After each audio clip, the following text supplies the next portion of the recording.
todos, eu me chamo Alan e o intuito desse vídeo é iniciarmos uma discussão sobre racismo na nossa sociedade e sobre educação afrocentrada como uma proposta de intervenção. Eu creio ser prudente iniciarmos diferenciando o que seria o racismo estrutural do racismo conjuntural. Comecemos pelo racismo conjuntural. Ele é aquele que é imposto por um ou mais indivíduos, que agindo de maneira preconceituosa, ele pratica uma violência. E ele é sempre visto como uma anomalia, como uma anormalidade. Esse tipo de racismo é visto como uma patologia.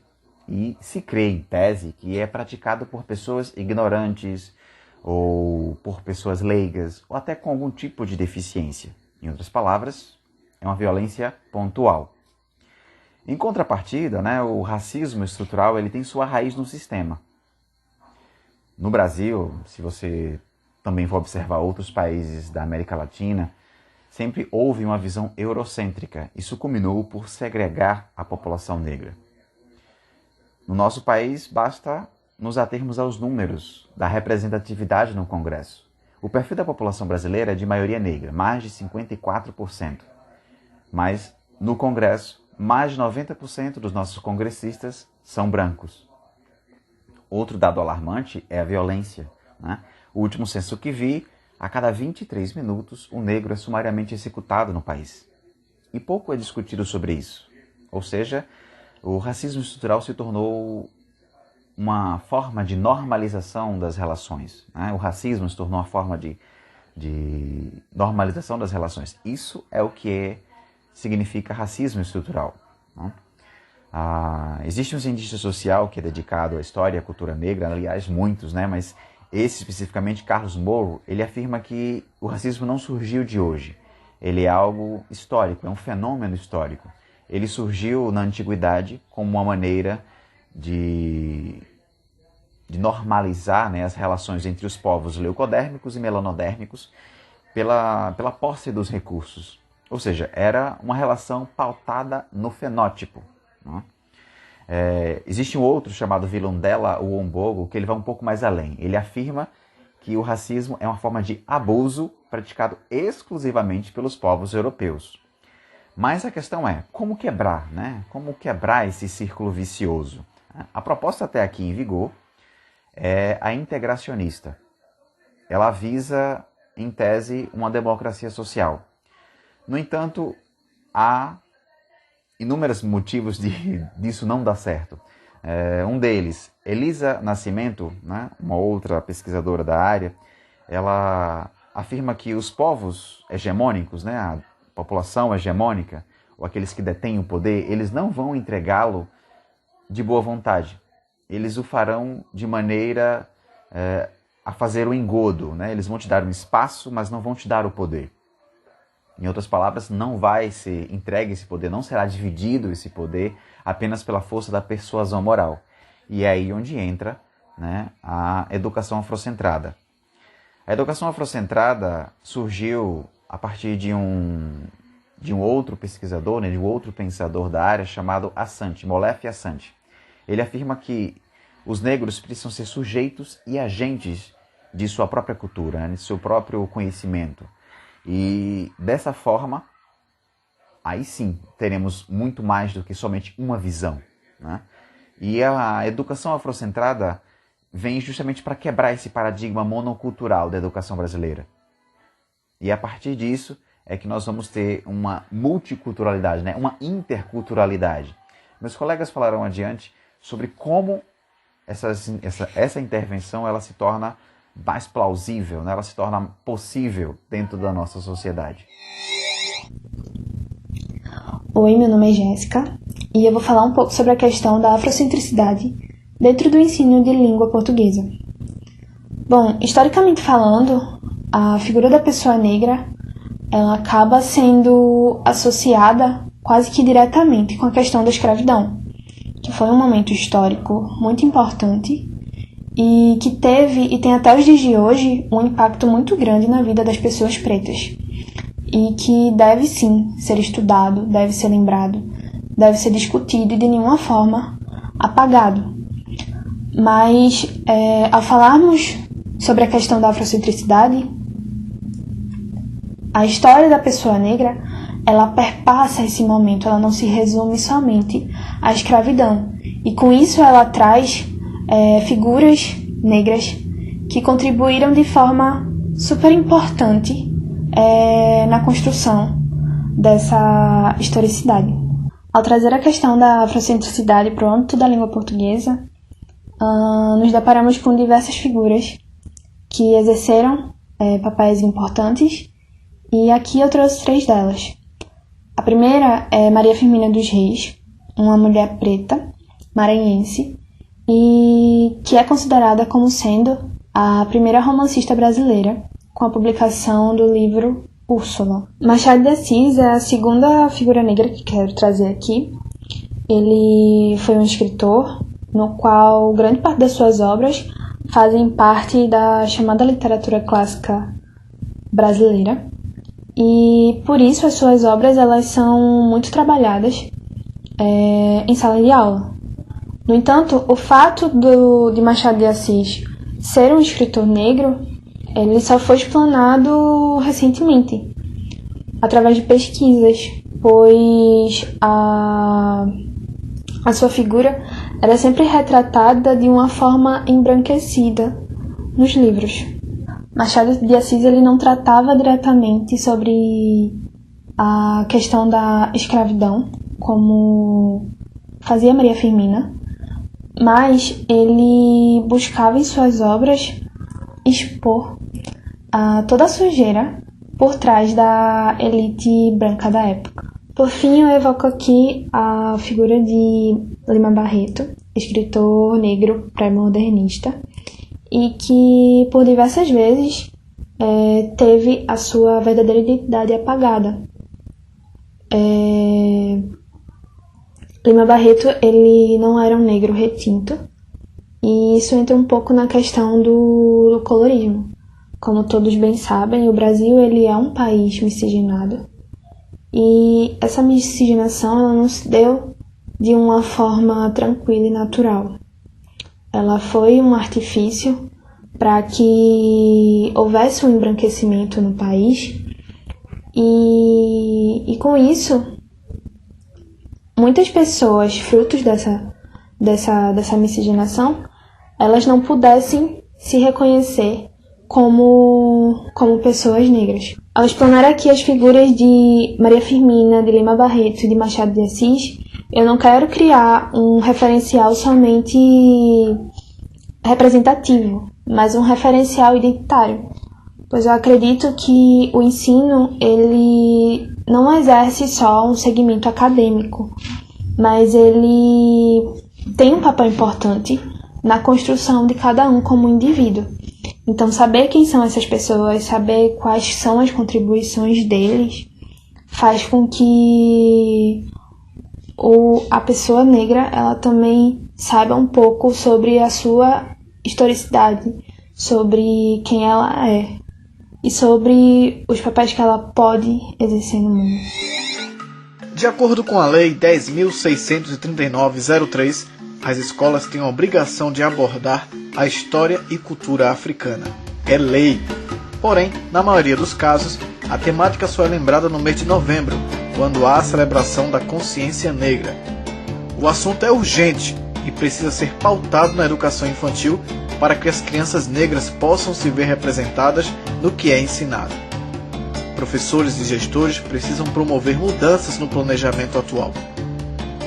Como incentivo, traremos agora 5 autores infantis que abordam a representatividade negra nas obras literárias. Lázaro Ramos. Muitos conhecem como ator, mas desconhecem que o baiano é um autor de literatura infantil. Ele tem 3 obras publicadas. Todas elas abordam temas que introduzem de forma simples a poesia política e social no mundo das crianças. Na obra O Menino João, o personagem principal encanta os leitores com rimas espontâneas e temáticas diversas.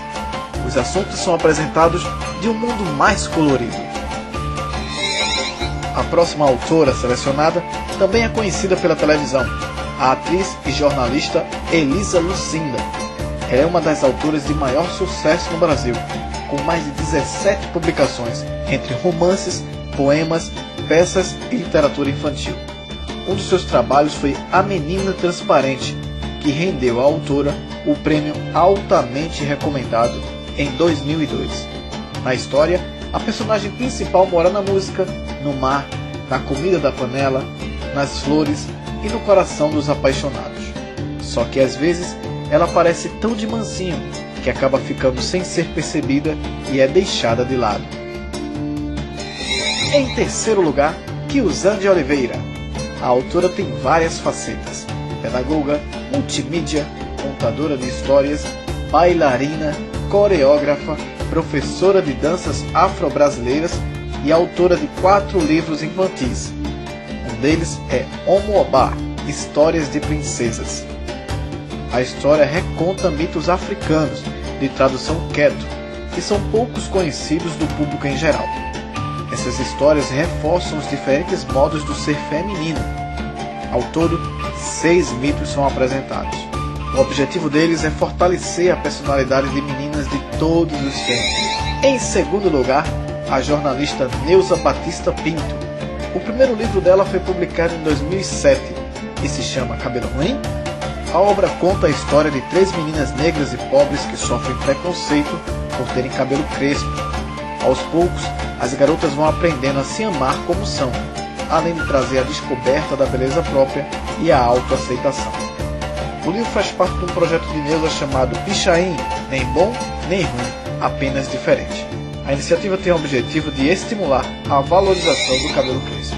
E para encerrar esta seleção, apresentamos o autor Junião. Além de escritor, ele é conhecido por ter charges e ilustrações publicadas em grandes veículos de comunicação de todo o Brasil. Ele já recebeu vários prêmios por seus trabalhos. Em 2016, ele lançou o livro Meu Pai Vem Me Buscar na Escola, onde atuou como escritor e ilustrador.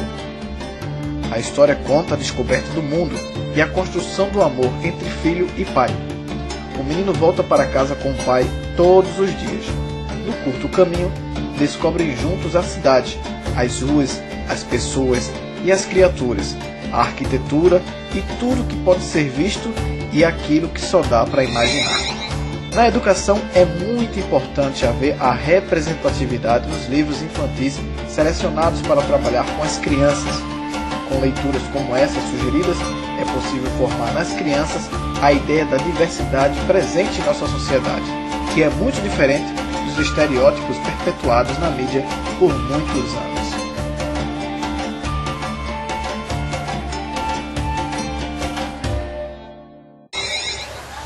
Eu sou Thaís Soares Amâncio e o nosso grupo vai falar sobre a educação afrocentrada. Eu vou trazer sobre a temática de representatividade dentro da sala de aula relacionada com a cultura. Acredito ser de extrema importância trazer as representações culturais com influência africana que foram desenvolvidas no Brasil, precisamente aqui no nosso estado, em Pernambuco, como o maracatu, como o afoxé, como a capoeira, o coco de roda, para trazer um sentimento de pertencimento. Saber que, independente da nossa etnia, que vamos trabalhar com estudantes tanto negros como não pertencentes à etnia negra, mas que a alteridade é importante nesse processo. Saber reconhecer o outro, saber reconhecer a importância do outro e também saber reconhecer a nossa importância quanto agente dessa sociedade e que temos uma história. E as representações culturais trazem isso. Saber abordar esse assunto em sala de aula, para mim, é uma questão muito importante para que a gente possa desenvolver as chaves para o sentimento de pertencimento desses alunos. Eu vou trazer uma música chamada Raia Favela, de Gilberto Gil, para ilustrar um pouco sobre essas questões.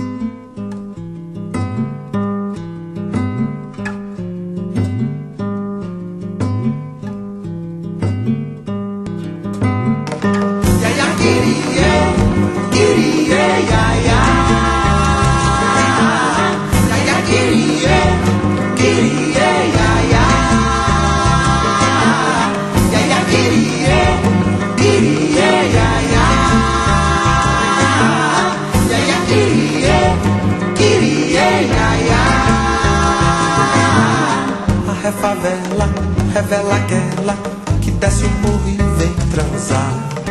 O ambiente efervescente de uma cidade a cintilar. A refavela revela o salto que o preto pobre tenta dar quando se arranca do seu barraco pra um bloco do BNH. A refavela,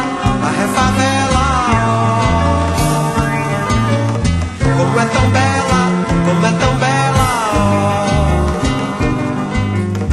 A refavela revela a escola de samba paradoxal.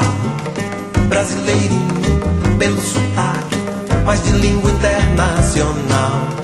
A refavela revela o passo com que caminha a geração do black jovem, do black rio, da nova dança no salão. Ya ya kirie, kirie ya ya. Ya ya kirie, kirie ya ya. Ya ya kirie, kirie ya ya. Ya ya kirie, kirie ya ya. A refavela revela o choque entre a favela, inferno e o céu. Baby blue rock sobre a cabeça de um povo chocolate e mel. A refavela revela o sonho de minha alma, meu coração, de minha gente, minha semente, Preta Maria, Zé João. A refavela, como é tão bela, como é tão bela. A refavela, alegoria, elegia, alegria e dor. Rico brinquedo de samba enredo, sobre medo, segredo e amor. A refavela, batuque puro, de samba duro de marfim. Marfim da costa, de uma Nigéria, miséria, roupa de cetim. Ya ya kirie, kirie ya ya. Ya ya kirie, kirie ya ya. Ya ya kirie, kirie ya ya. Ya ya kirie, kirie ya ya. Ya ya kirie, kirie ya ya. Ya ya kirie, kirie ya ya.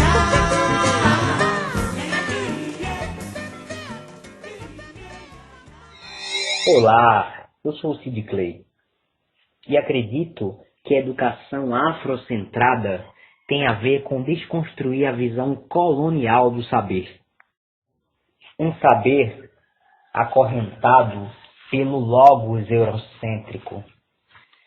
E eu trago a poesia como uma manifestação em sua função mais criativa e como um punhal decolonial, através da linguagem, da sonoridade, do ritmo, do grito de resistência, do corpo negro, que tem um papel epistêmico enorme e de legitimidade.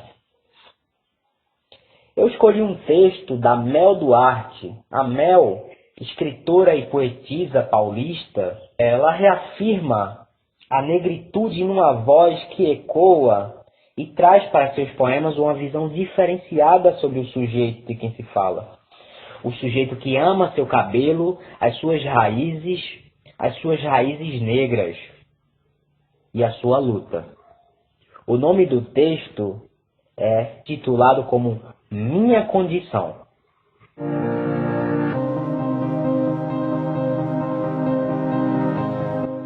Eu não escrevo para incendiar casas, mas para acender faíscas aos olhos de quem me lê.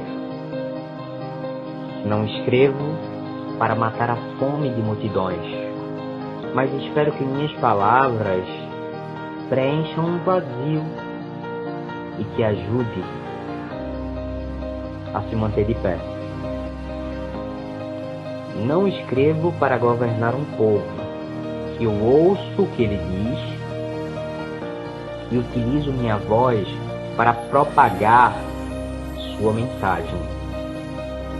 Não escrevo para obter sua aprovação, mas para registrar minha trajetória e de tantas mulheres negras que já foram silenciadas. Eu escrevo para acessar lugares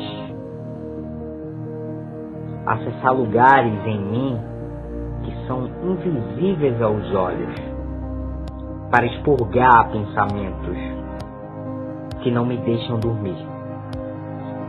Escrevo, pois, cada palavra é um atestado da minha condição de poeta, e sendo poeta, ainda que miúda que sou, escrevo porque a palavra é o que me resta. No mundo conduzido por falsos profetas, nessa briga de egos e dialética, me pego num sopro de esperança, que me permito o papel e a caneta. Escrevo para sobreviver, e sobrevivendo eu luto. Escrevo se adoeço, e escrevendo me curo. E você? Para que escreve? Para onde você escorre quando esse mar de palavras transborda?